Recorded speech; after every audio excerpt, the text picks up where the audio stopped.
لیث نے بیان کیا، ان سے جعفر بن ربیعہ نے، ان سے عبد الرحمن بن ہرمز نے، اور ان سے ابو ہریرہ رضی اللہ عنہ نے کہ رسول اللہ صلی اللہ علیہ وسلم نے بنی اسرائیل کے ایک شخص کا ذکر فرمایا کہ انہوں نے بنی اسرائیل کے ایک دوسرے آدمی سے 1000 دینار قرض مانگے۔ انہوں نے کہا کہ پہلے ایسے گواہ لا جن کی گواہی پر مجھے اعتبار ہو۔ قرض مانگنے والا بولا کہ گواہ تو بس اللہ ہی کافی ہے۔ پھر انہوں نے کہا اچھا کوئی ضامن لا۔ قرض مانگنے والا بولا کہ ضامن بھی اللہ ہی کافی ہے۔ انہوں نے کہا کہ تو نے سچی بات کہی۔ چنانچہ اس نے ایک مقررہ مدت کے لیے اس کو قرض دے دیا۔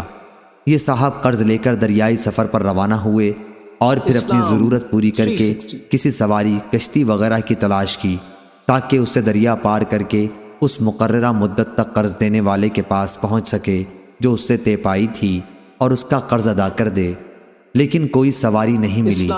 آخر اس نے ایک لکڑی لی اور اس میں سوراخ کیا، پھر 1000 دینار اور ایک اس مضمون کا خط کہ اس کی طرف سے قرض دینے والے کی طرف یہ دینار بھیجے جا رہے ہیں، اور اس کا منہ بند کر دیا اور اسے دریا پر لے آئے۔ پھر کہا اے اللہ، تو خوب جانتا ہے کہ میں نے فلاں شخص سے 1000 دینار قرض لیے تھے۔ اس نے مجھ سے ضامن مانگا تو میں نے کہہ دیا تھا کہ میرا ضامن اللہ تعالیٰ کافی ہے، اور وہ بھی تجھ پر راضی ہوا۔ اس نے مجھ سے گواہ مانگا تو اس کا بھی جواب میں نے یہی دیا کہ اللہ پاک گواہ کافی ہے، تو وہ مجھ پر راضی ہو گیا۔ اور تو جانتا ہے کہ میں نے بہت کوشش کی کہ کوئی سواری ملے جس کے ذریعے میں اس کا قرض اس تک مدت مقررہ میں پہنچا سکوں، لیکن مجھے اس میں کامیابی نہیں ہوئی، اس لیے اب میں اس کو تیرے ہی حوالے کرتا ہوں کہ تو اس تک پہنچا دے۔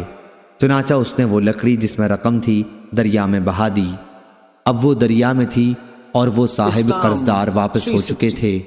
اگرچہ فکر اب بھی یہی تھا کہ کسی طرح کوئی جہاز ملے جس کے ذریعے وہ اپنے شہر میں جا سکیں۔ دوسری طرف وہ صاحب جنہوں نے قرض دیا تھا اسی تلاش میں بندرگاہ آئے کہ ممکن ہے کوئی جہاز ان کا مال لے کر آیا ہو، لیکن وہاں انہیں ایک لکڑی ملی، وہی جس میں مال تھا۔ انہوں نے وہ لکڑی اپنے گھر کے ایندھن کے لیے لی، لیکن جب اسے چیرا تو اس میں سے دینار نکلے اور ایک خط بھی نکلا۔ کچھ دنوں کے بعد جب وہ صاحب اپنے شہر آئے تو قرض خواہ کے گھر آئے اور یہ خیال کر کے کہ شاید وہ لکڑی نہ مل سکی ہو، دوبارہ 1000 دینار ان کی خدمت میں پیش کر دیے اور کہا کہ اللہ کی قسم، میں تو برابر اسی کوشش میں رہا کہ کوئی جہاز ملے تو تمہارے پاس تمہارا مال لے کر پہنچوں، لیکن اس دن سے پہلے جب کہ میں یہاں پہنچنے کے لیے سوار ہوا مجھے اپنی کوششوں میں کامیابی نہیں ہوئی۔ پھر انہوں نے پوچھا اچھا یہ تو بتاؤ کہ کوئی چیز کبھی تم نے میرے نام بھیجی تھی